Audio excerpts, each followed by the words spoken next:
नमस्कार। स्वागत है आप सभी का फिर से। मैं अरुण ठारवाल, व्याख्याता राजनीति विज्ञान, राजकीय उच्च माध्यमिक विद्यालय जगतपुरा शाहपुरा जयपुर। मूल अधिकारों की श्रृंखला में आज हम पढ़ेंगे स्वतंत्रता का अधिकार। भारतीय संविधान में स्वतंत्रता के अधिकार का उल्लेख अनुच्छेद 19 से लेकर 22 तक है, यानी कि व्यापक रूप से स्वतंत्रता के अधिकार का उल्लेख है। अनुच्छेद 19, 20, 21 और 22 ये सभी अनुच्छेद स्वतंत्रता के अधिकार से संबंधित है। अनुच्छेद 19 कहता है कि वाक एवं स्वतंत्रता आदि विषयों में अधिकारों का संरक्षण। इसके भाग हैं 19(1) कहता है कि विचार एवं अभिव्यक्ति की स्वतंत्रता। ये जो अनुच्छेद 19 है ये केवल और केवल भारतीय नागरिकों के लिए है, विदेशी नागरिकों से इसका कोई संबंध नहीं है। ये केवल भारतीय नागरिकों को प्राप्त मूल अधिकार है। विचार एवं अभिव्यक्ति की स्वतंत्रता का मतलब है कि भारत के प्रत्येक नागरिक को संविधान ये शक्ति देता है कि वो अपना विचार अभिव्यक्त कर सके, चाहे वो मौखिक रूप में, चाहे लिखित रूप में, चाहे न्यूज़पेपर के माध्यम से अपने अभिव्यक्ति एवं विचारों को प्रकट कर सकता है। सर्वोच्च न्यायालय ने समय समय पर अपने निर्णयों द्वारा और अपनी व्याख्या द्वारा स्वतंत्रता के अधिकार में, वाक एवं अभिव्यक्ति की स्वतंत्रता के अधिकार में इन मामलों को सम्मिलित किया है। जैसे प्रेस की स्वतंत्रता को भी वाक एवं अभिव्यक्ति की स्वतंत्रता का हिस्सा माना जाएगा। किसी अखबार पर पूर्व प्रतिबंध के विरुद्ध अधिकार है। प्रदर्शन एवं विरोध का अधिकार भी आपकी वाक एवं अभिव्यक्ति की स्वतंत्रता माना जाएगा। इसके अलावा फोन टैपिंग के विरुद्ध अधिकार है। इसके अलावा शांति का अधिकार भी इसी वाक एवं अभिव्यक्ति स्वतंत्रता के अंतर्गत आता है। लेकिन इन मूल अधिकारों पर कुछ विशेष परिस्थितियों में युक्ति युक्त प्रतिबंधों का प्रावधान भी है, यानी कि ये मूल अधिकार असीमित नहीं है, ये सीमित है। इन पर युक्ति युक्त उचित प्रकार से प्रतिबंध लगाए जा सकते हैं। उन प्रतिबंधों को उल्लेखित है 19(2) में।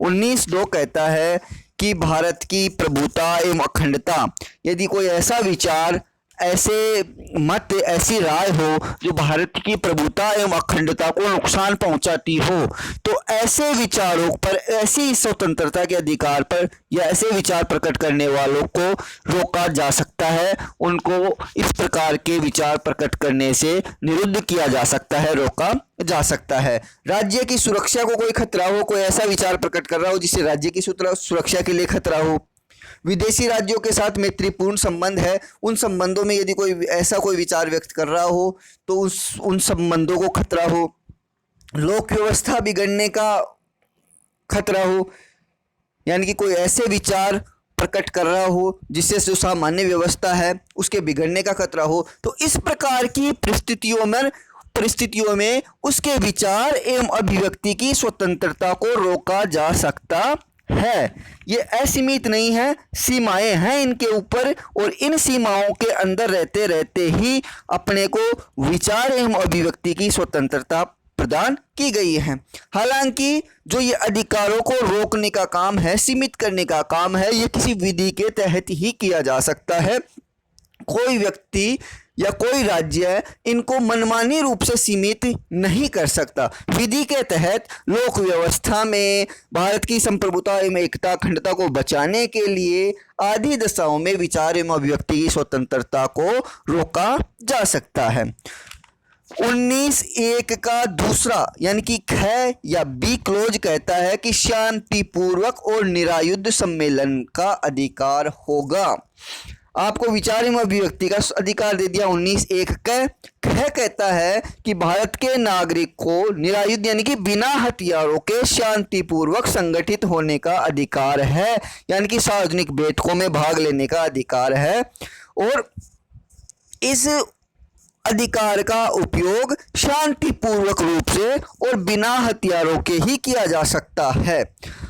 इस अधिकार पर भी सीमाएं हैं। सीमाएं यही हैं कि यदि भारत की प्रभुता एवं अखंडता को कोई खतरा हो या लोक व्यवस्था को बिगड़ने का खतरा हो तो सम्मेलन के अधिकार को रोका जा सकता है। जैसे अभी का उदाहरण ले, अपने ताज़ा ही उदाहरण ले, अभी वर्तमान में जैसे कोरोना काल आ रहा है, महामारी फैली हुई है, तो महामारी इसमें कोई कहे कि अब हम सम्मेलन करना चाहते हैं, तो ऐसी परिस्थितियों में सम्मेलन करेंगे तो लोक व्यवस्था के लिए वो क्या होगा, खतरा होगा। तो खतरा होगा तो राज्य इन अधिकारों को विधि के द्वारा रोक सकता है, वापस ले सकता है। यानी कि ऐसी परिस्थितियों में जिनमें लोक व्यवस्था बिगड़ने का खतरा हो, भारत की संप्रभुता एवं अखंडता को खतरा हो, तो उस अधिकार से आपको वंचित किया जा सकता है।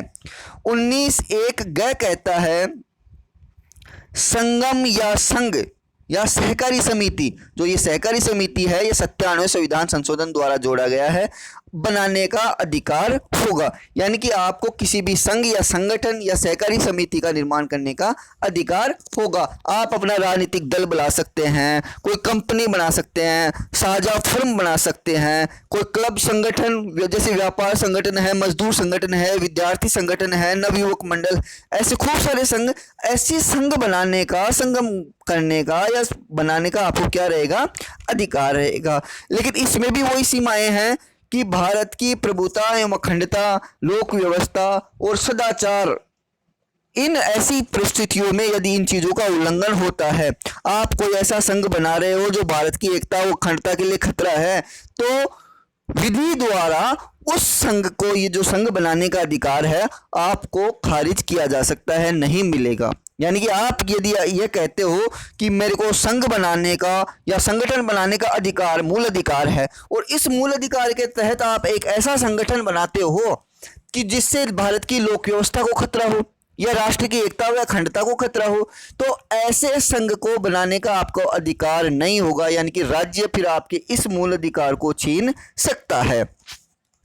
19(1) घ कहता है कि भारत के राज्य क्षेत्र में सर्वत्र आबाद संचरण का अधिकार। राज्य क्षेत्र का मतलब भारत के राज्य एवं केंद्र शासित प्रदेश, टोटल हो गया भारत का राज्य क्षेत्र।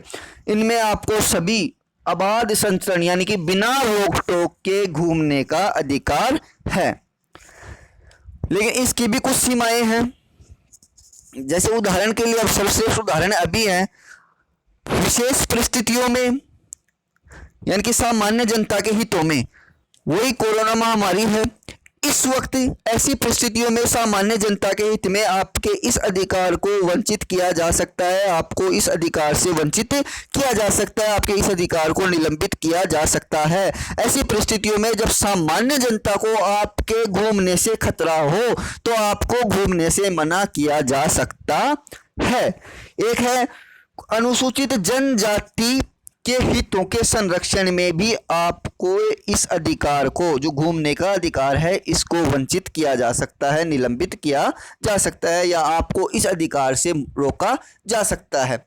भारत क्षेत्र, राज्य क्षेत्र में अनेक ऐसे अनुसूचित जनजाति क्षेत्र हैं जहाँ पे उनकी खुद की परंपराएं हैं, खुद के रीति रिवाज हैं, खुद की संस्थाएं हैं। उनको, उन परंपराओं को, उन रीति रिवाजों को बचाने के लिए, या यूँ कहे कि आपके वहाँ घूमने से उनके वो रीति रिवाज एवं परंपराएं प्रदूषित होती है या नष्ट होती है, तो विधि द्वारा उन परंपराओं, अनुसूचित जनजाति क्षेत्र के रीति रिवाज परंपराओं को बचाने के लिए, उनके सामाजिक जीवन में कोई हस्तक्षेप न हो, उसको रोकने के लिए आपके इस मूल अधिकार के तहत वहाँ पे घूमने को प्रतिबंधित किया जा सकता है। 19 न कहता है कि भारत के राज्य क्षेत्र के किसी भी भाग में निवास किए जाने का एवं बस जाने का अधिकार। भारत के जो राज्य क्षेत्र है वहाँ पर कहीं भी आप निवास करें या स्थायी के रूप में बस जाने का अधिकार आपको 19 न देता है। लेकिन इसकी कुछ सीमाएं हैं। सीमाएं यह है कि सामान्य जनता के हितों में और अनुसूचित जाति जनजाति के हितों के संरक्षण के क्षेत्र में। आपको वही बात है कि आप कहो कि मैं उस क्षेत्र में रहना चाहता हूं जहां पे अनुसूचित जनजाति है, लेकिन आपके रहने से यदि अनुसूचित जनजाति क्षेत्रों के वहां के लोगों के हित प्रभावित हो रहे हैं, तो आपको इस अधिकार से मुक्त किया जा सकता है, निलंबित किया जा सकता है। या यूं कह दे सीधे शब्दों में कि फिर आप इस अधिकार के तहत ये मांग नहीं कर सकते कि मेरे को वहाँ पे रहना ही है। एक और क्लोज था इसमें 19(1) उसमें संपत्ति का अधिकार था। संपत्ति के अधिकार को आपको पूर्व में पता है 44वें संविधान संशोधन द्वारा हटा दिया गया, तो उसको 19(1) में से भी हटा दिया गया। आगे 19(1)(6) है कि कोई भी वृत्ति, उपजीविका, व्यापार या कारोबार करने का अधिकार। आप अपनी योग्यता के अनुसार कोई भी व्यापार या व्यवसाय करने की आपको स्वतंत्रता है, लेकिन इसमें जो सीमाएं हैं वो है कि एक तो व्यापार और जो व्यवसाय है वो सामान्य जनता के हितों के लिए है। दूसरा है कि उसमें आवश्यक जो योग्यताएं हैं वो जो विधि द्वारा निर्धारित की जाती है वो आपको पूरी करनी आवश्यक है। उदाहरण के लिए जैसे कि आप डॉक्टर तभी, या यूँ कह लो कि डॉक्टरी का काम तभी कर सकते हो जब आपने MBBS डिग्री प्राप्त की हो। डेंटिस्ट आप तभी बन सकते हो जब आपने BDS किया हो। आप यूँ नहीं कह सकते कि आर्ट्स से पढ़ाई कर रहे हो, BA की है, कि अब मैं तो डॉक्टर अस्पताल में डॉक्टर बनूंगा। तो इस प्रकार की योग्यताएं होना जरूरी है। ठीक है, तो ये था अपना अनुच्छेद 19। अनुच्छेद 19 के अंतर्गत अपन ने ये सारी अधिकार पढ़े, जिसमें सबसे पहले था विचार एवं अभिव्यक्ति की स्वतंत्रता का, उसके बाद शांतिपूर्वक निरायुध सम्मेलन का, फिर था संगम या संघ या सहकारी समिति बनाने का अधिकार, भारत के राज्य क्षेत्र में सर्वत्र आबाद व संचरण का अधिकार, इसके बाद भारत के राज्य क्षेत्र में निवास करने का अधिकार, और कोई भी वृत्ति, उपजीविका, व्यापार या कारोबार करने का अधिकार। कुल मिला के सीधे शब्दों में यदि अपन क्रम से बात करें तो सबसे पहले आदमी को दे दिया गया, नागरिक को दे दिया गया बोलने का अधिकार। जब बोलेगा तो फिर वो क्या सम्मेलन करेगा, सभाएं करेगा। सभाएं करेगा तो फिर वो एक क्या बनाएगा, संगठन बनाएगा। संगठन बनाएगा तो फिर वो एक दूसरी जगह, एक क्षेत्र से दूसरे क्षेत्र में घूमेगा। घूमेगा तो फिर वो कहीं ना कहीं बस भी सकता है। बसेगा तो बसने के बाद उसको कुछ ना कुछ व्यापार करने की आवश्यकता होगी अपनी आजीविका चलाने के लिए। तो ये सभी अधिकार अनुच्छेद 19 के तहत भारतीय नागरिकों को प्राप्त है। लेकिन ये जो अधिकार है वो कुछ सीमाओं के साथ, जो युक्त प्रतिबंध है उनके साथ भारतीय नागरिकों को प्राप्त है। आगे अनुच्छेद 20 कहता है कि अपराधों के लिए दोष सिद्धि के संबंध में संरक्षण। ठीक है, इसमें 3 क्लॉज हैं, 20(1), 20(2) और 20(3). 20(1) कहता है कि कोई पूर्व पद प्रभाव कानून नहीं। इसका मतलब ये है कि किसी व्यक्ति को अपराध के लिए तब तक दोष सिद्ध नहीं ठहराया जाएगा जब तक कि उसने ऐसा कोई कार्य करने के समय जो अपराध के रूप में आरोपित है किसी प्रवर्त विधि का अतिक्रमण नहीं किया है। या इसका मतलब ये है कि जैसे कोई भी व्यक्ति कोई अपराध कर रहा है या कोई कार्य कर, उदाहरण लेते हैं अपन, जैसे कि एक विद्यार्थी है, उस विद्यार्थी ने टेबल तोड़ दी। तो टेबल तोड़ दी तो उस टेबल तोड़ने का अपराधी वो तभी माना जाएगा जब आज की डेट में टेबल तोड़ने को एक अपराध माना गया हो।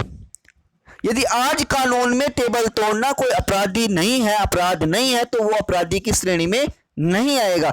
यानी कि कोई कार्य कर रहा है तो वो अपराधी की श्रेणी में तभी आएगा जब कार्य करते समय यदि वो अपराध की श्रेणी में है। ऐसा नहीं है कि टेबल आज तोड़ी है और टेबल तोड़ने के बाद आपने 10-15 नियम बना दिए, भाई हाँ ये अपराध है इसकी, ये से, तो वो नियम फिर उस वक्त लागू नहीं होंगे।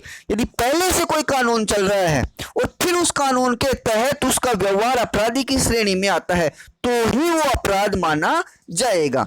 दूसरा भाग कहता है इसका 20(1) का कि जो अपराध किया है और अपराध करने के बाद जो दंड का प्रावधान है, भाई कितनी सजा मिलेगी, उसको उसी के अनुसार सजा दी जाएगी। समझ में आ गई बात। एक तो अपराध करते समय वो अपराध तभी माना जाएगा जब वो कानून में उस कृत्य का उल्लेख अपराध के रूप में हो। दूसरी बात, उस अपराधी को उतनी ही सजा दी जाएगी जितनी उस अपराध के लिए घोषित की गई हो। उदाहरण देके बताया, भाई टेबल तोड़ते समय यदि टेबल तोड़ना अपराध है पूर्व में कानून के तहत तो वो अपराधी माना जाएगा। दूसरी बात, उस वक्त पूर्व में यदि कानून है, कानून में कह रखा है कि 500 रुपये जुर्माना है तो उससे केवल 500 रुपये जुर्माना ही लगेगा। ऐसा नहीं है कि टेबल तोड़ते समय कोई कानून नहीं था, और ना ही जुर्माने का प्रावधान था, तो वो अपराध की श्रेणी में नहीं माना जाएगा। ठीक है। दूसरा है दोहरी क्षति नहीं, यानी कि एक बार किए गए अपराध के लिए व्यक्ति को एक बार से अधिक दंड नहीं दिया जाएगा।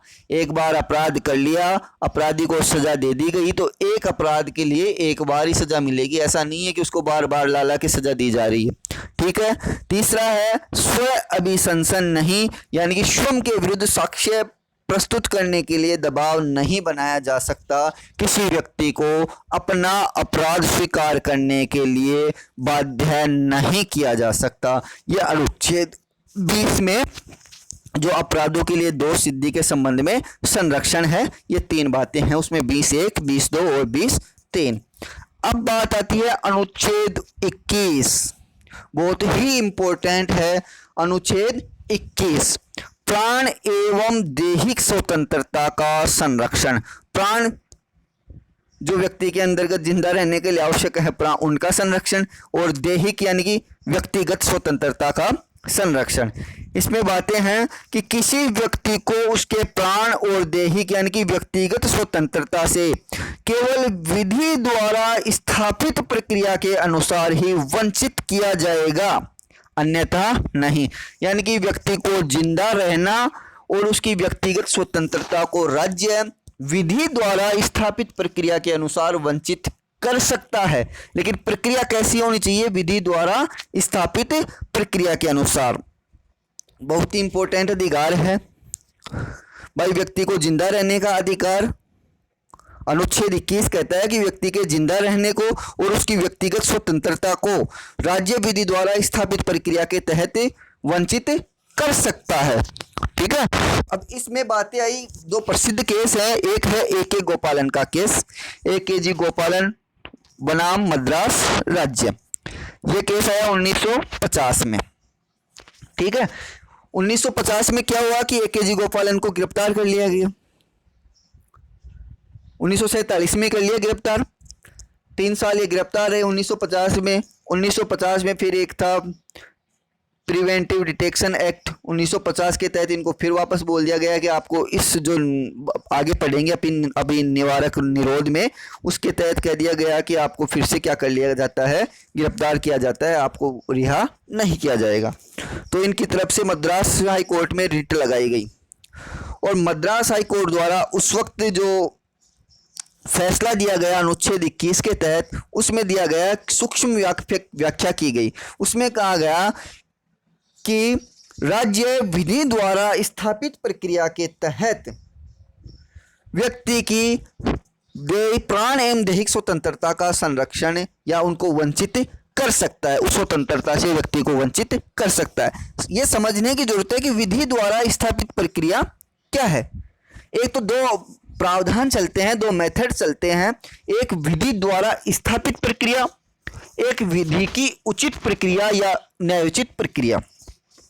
अब विधि द्वारा स्थापित प्रक्रिया का प्रावधान यह है कि विधि बनाने का काम किसका है? व्यवस्थापिका का।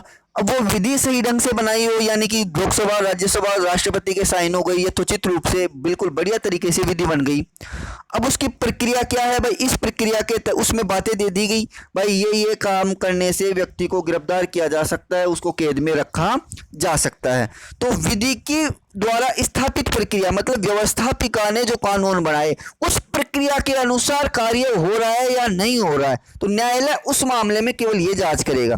देखिए, सबसे पहले समझने की बात यह है कि जो अनुच्छेद 21 है उसमें साफ साफ लिखा हुआ है कि जो न्यायालय इनके ऊपर सुनवाई करते समय या जो ये अधिकार है अनुच्छेद 21 है, वो सीधा सीधा किस रूप में या पारंगत होता है या सामने आता है? विधि द्वारा स्थापित प्रक्रिया के अनुसार। जो संसद ने विधि बना दी, उस बनाई गई प्रक्रिया के अनुसार यदि किसी का मूल अधिकार से क्या किया जा सकता है? वंचित किया जा सकता है। इस मूल अधिकार के संदर्भ में A.K. गोपालन ने क्या देखा? उस केस में न्यायालय ने क्या देखा कि जो विधि बनाई गई है, यानी कि जो PDA एक्ट के तहत गिरफ्तार किया गया, वो विधि एक्ट किसके द्वारा बनाया गया? संसद के द्वारा। तो वो एक्ट बनाया गया है, वो कैसा है, क्या है, व्यक्ति के अधिकारों का संरक्षण करता है कि नहीं करता, ये नहीं देख रहा है इस अधिकार के तहत। AK गोपालन में कहा कि जब इस अनुच्छेद में सीधा सीधा लिखा हुआ है कि कार्य कैसे होगा, विधि द्वारा स्थापित प्रक्रिया के तहत, तो उन्होंने केवल ये देखा कि जो विधि बनाई गई है उसकी प्रक्रिया के अनुसार व्यक्ति को गिरफ्तार किया गया है या नहीं किया गया है। तो प्रक्रिया के तहत PD एक्ट, जो प्रिवेंटिव डिटेक्शन एक्ट बना, वो विधि द्वारा बना, और उसी प्रक्रिया के तहत, इस एक्ट की प्रक्रिया के तहत AK गोपालन को क्या कर दिया गया, गिरफ्तार कर दिया गया। तो न्यायालय ने भी ये जो विधि द्वारा स्थापित प्रक्रिया के तहत अध्ययन किया और कहा कि आपको इस अनुच्छेद के तहत संरक्षण नहीं दिया जा सकता, क्योंकि इसमें साफ साफ लिखा है कि विधि द्वारा स्थापित प्रक्रिया के तहत राज्य मूल अधिकारों से आपको इस मूल अधिकार से वंचित कर सकता है। और उसमें कह दिया गया कि अनुच्छेद 21 पर जो विधि द्वारा स्थापित प्रक्रिया है वो ही लागू होगी, विधि की उचित प्रक्रिया लागू नहीं होगी। इसके बाद आता है एक मेनका गांधी केस। मेनका गांधी बनाम भारत संघ 1978। आप सभी को पता है 1975 से 77 तक लगभग आपातकाल की स्थिति रही। काल के बाद 1977 में मोरारजी देसाई की सरकार बनी। मेनका गांधी के बेटे संजय गांधी,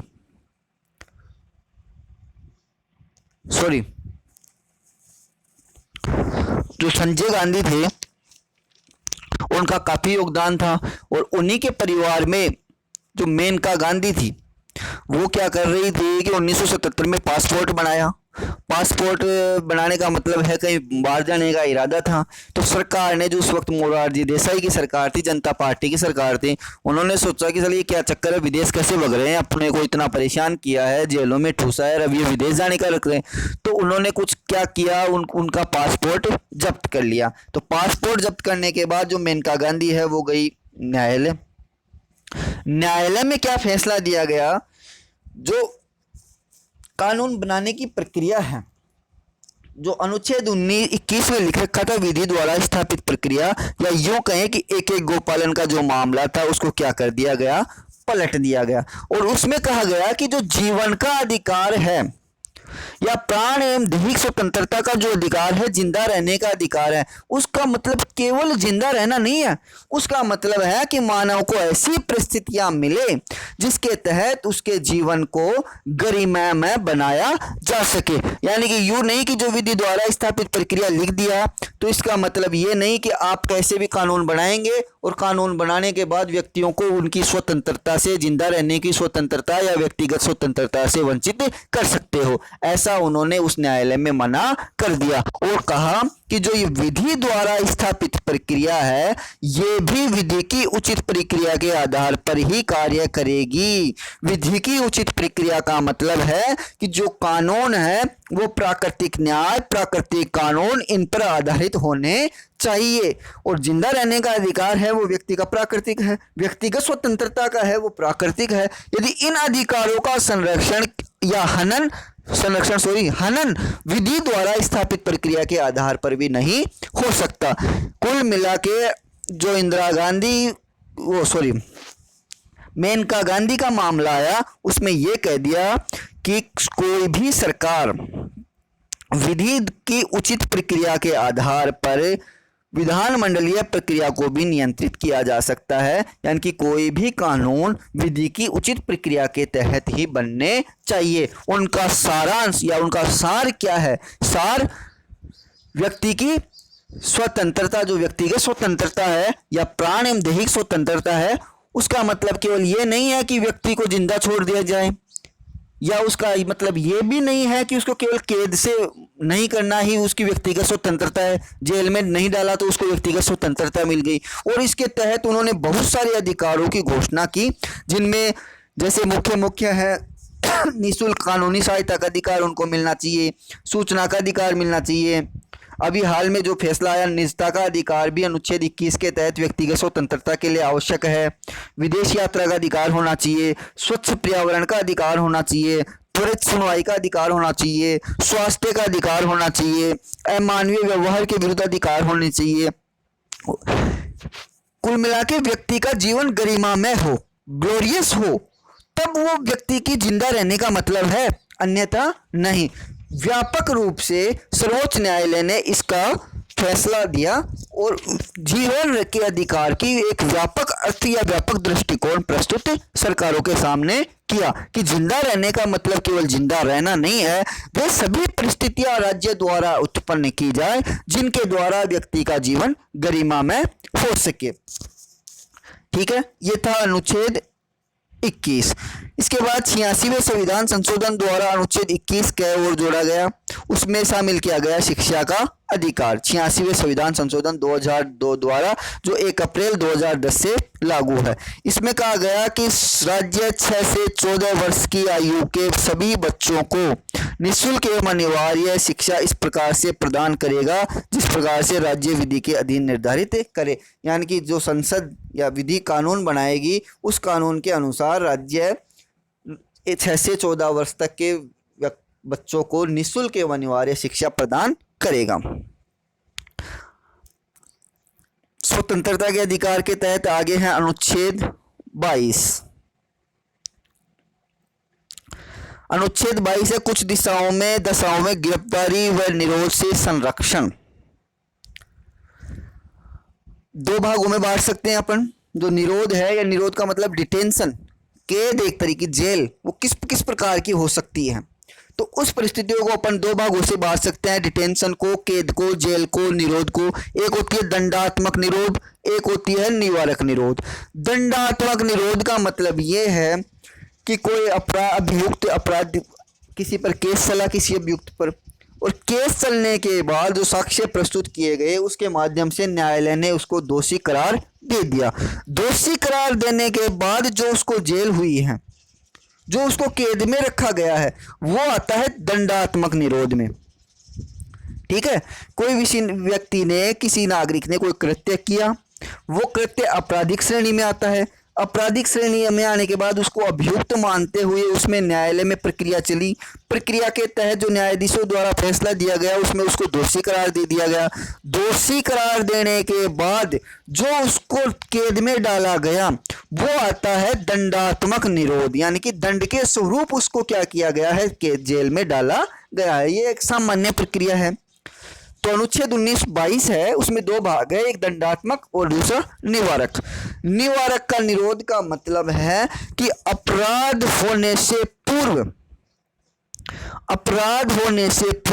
अपराध की संभावना या शंका के आधार पर निरोध, यानी कि राज्य को लगता है कि ये नागरिक या ये व्यक्ति अपराध कर सकता है या अपराध करने की संभावना है, शंका के आधार पर भी किसी व्यक्ति को अपराध करने से पूर्व अपराध को रोकने के लिए गिरफ्तार कर सकते हैं, कैद में डाल सकते हैं, जेल में डाल सकते हैं।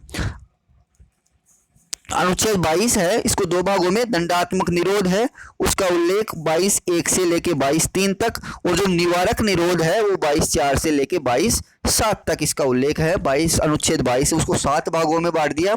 22(1), 22(2), 22(3) का संबंध है दंडात्मक निरोध से। 22(4), 22(5), 22(6) और 22(7) का मतलब है निवारक निरोध से। दंडात्मक निरोध समझ गए। निवारक निरोध यानी कि अपराध की शंका से या अपराध करने की संभावना के आधार पर अपराधी को या किसी व्यक्ति को अपराध करने से पूर्व गिरफ्तार कर लेना, वो आता है निवारक निरोध। यह अपराध को रोकने के लिए किया जाता है। 22(1) कहता है कि गिरफ्तारी का कारण एवं वकील से परामर्श, यदि किसी व्यक्ति को गिरफ्तार किया जाता है। अनुच्छेद 22 कहता है कि यदि किसी व्यक्ति को गिरफ्तार किया जाता है तो उसको सबसे पहले तो अपनी गिरफ्तारी का कारण बताना पड़ेगा, भाई क्यों गिरफ्तार किया गया है। दूसरा 22 ये कहता है कि इसमें उस व्यक्ति को वकील से परामर्श करने का अधिकार होगा, इस अधिकार से आप उसको वंचित नहीं कर सकते। 22(2) कहता है कि 24 घंटे के भीतर न्यायालय के समक्ष प्रस्तुत किया जाए। जिस भी व्यक्ति को आपने गिरफ्तार किया है 24 घंटे के अंदर उसको न्यायालय के समक्ष प्रस्तुत किया जाए। इसमें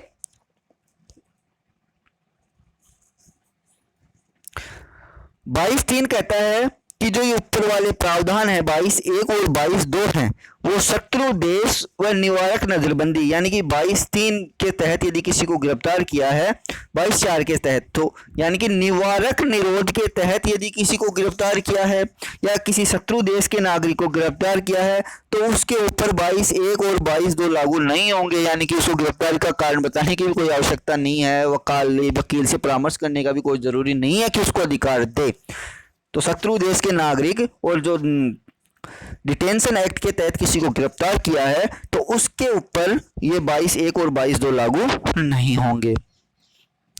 22(4) कहता है निवारक निरोध का उल्लेख करता है कि किसी व्यक्ति को अपराध की आशंका के पर गिरफ्तार कर सकते हैं। सर्वप्रथम जब व्यक्ति को गिरफ्तार किया जाता है तो उसको 3 महीने के लिए गिरफ्तार कर सकते हैं। 3 महीने से अधिक यदि अवधि बढ़ानी है तो एक सलाहकार परिषद की स्थापना करनी पड़ेगी। सलाहकार परिषद में कौन कौन होंगे, उसकी अध्यक्षता तो कोई उच्च न्यायालय का जज करेगा। 3 व्यक्ति होते हैं उसमें,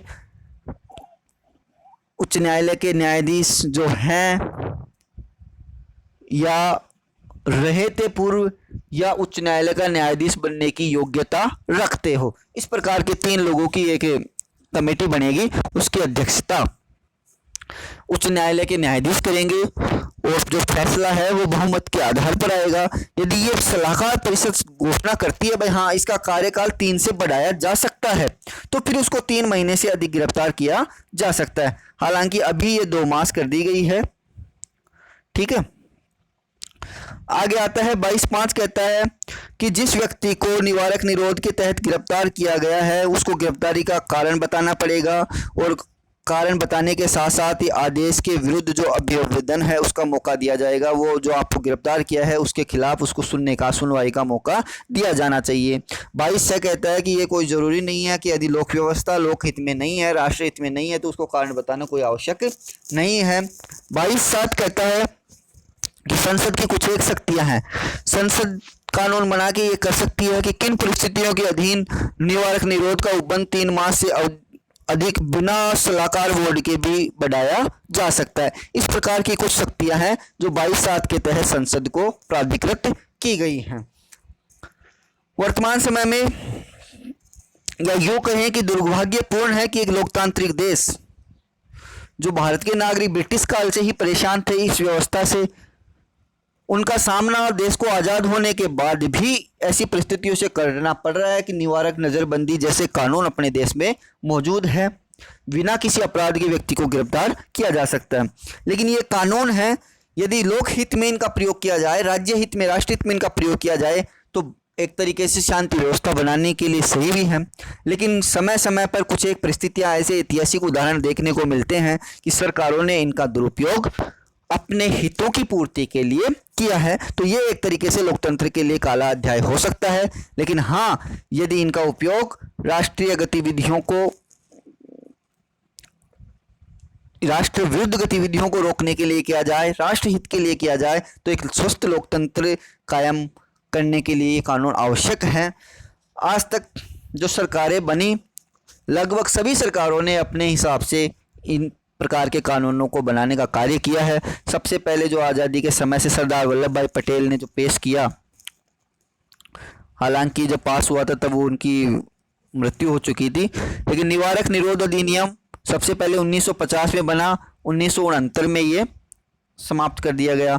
आंतरिक सुरक्षा अधिनियम मीसा 1971 में बना, इंदिरा गांधी जी ने बनाया। 1978 में जब मोरारजी देसाई जी की सरकार बनी तो उन्होंने इसको क्या कर दिया, समाप्त कर दिया। विदेशी मुद्रा का संरक्षण एवं व्यसन निवारण अधिनियम 1974 जो स्मगलिंग जैसे उन पर ये काम करता है। राष्ट्रीय सुरक्षा अधिनियम 1980, इंदिरा गांधी जी वापस बनी, उन्होंने फिर से ये जो निवारक नजरबंदी वाला कानून बनाया। आतंकवाद एवं विध्वंसक क्रियाकलाप निवारण अधिनियम 1985 टाडा, ये 1995 में समाप्त हो गया। आतंकवाद निवारण अधिनियम पोर्टा 2002 से 2004 तक ये कार्य किया। तो इस प्रकार से ये कुछ एक अपने निवारक निरोध के तहत बने कानून हैं। आज हमने पढ़ा स्वतंत्रता का मूल अधिकार, विस्तृत रूप से पढ़ा। आशा करता हूँ समझ में आया होगा। यदि कुछ संशय हैं तो आप कमेंट बॉक्स में कमेंट कर सकते हैं, उनको दूर करने का प्रयास किया जाएगा। आगे अपन पढ़ेंगे शोषण के विरुद्ध अधिकार। बहुत बहुत धन्यवाद।